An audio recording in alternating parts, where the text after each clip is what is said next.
If you're a buyer in a multiple offer situation, stay tuned. This video is for you.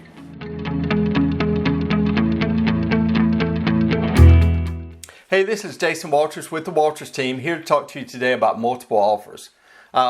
As the market is heated up, we're in a strong seller's market, we're seeing more and more multiple offers. And from a buyer's side, it is discouraging when you don't get that offer. So I just want to give you a few tips on how to address and what to do when you're faced with multiple offer situation. First off, you want to submit a large deposit, okay? Seller's fear is, once they commit to the winning bidder, if for whatever reason anything were to go wrong, that all the other buyers that had interest in the property are now gone. So they want to show that you're committed in purchasing the property.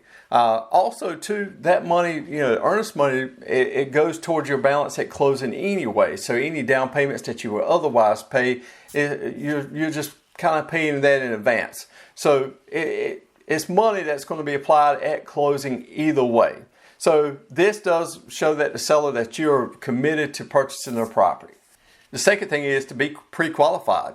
It's one thing to go to the seller with a pre-qualification versus a pre-approval. The pre-approval is the lender has taken extra steps to qualify you, and that gives the seller more assurance that you're going to be able to close the loan. Another thing you can do is give the seller time to move.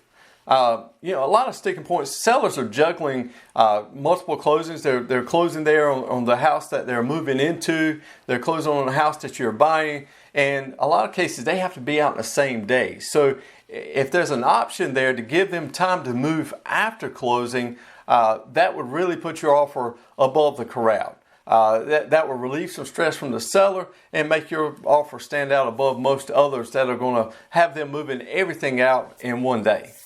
Another thing you can do is shorten or waive any contingencies.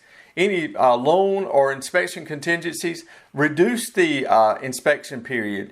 Different things you can do to make your offer more appealing to the seller versus just looking at price alone. When writing your offer to the seller, make sure that you go ahead and make your best offer then, because you may not have a second chance to come back and revise that offer. Sometimes sellers do what they call highest and best offer. They get multiple offers in and they go back to all the agents and say, okay guys, we've got multiple offers.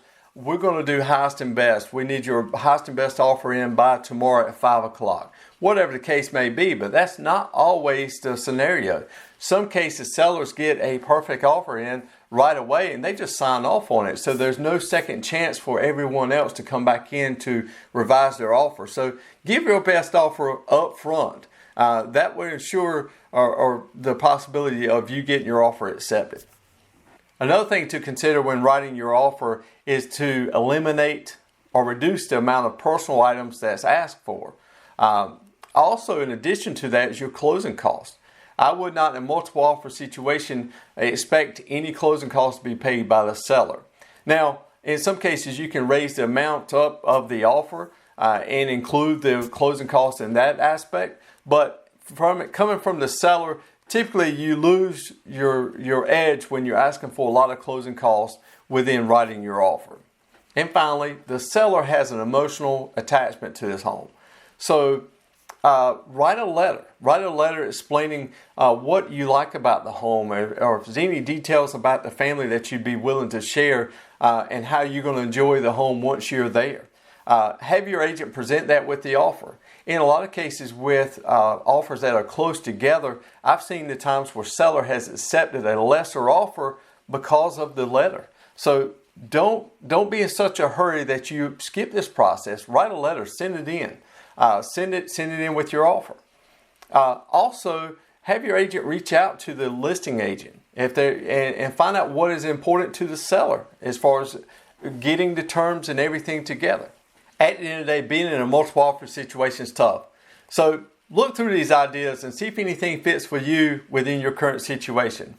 If we can be of any assistance, don't hesitate to reach out to us at the information below. We look forward to hearing from you. Hope you've enjoyed this video.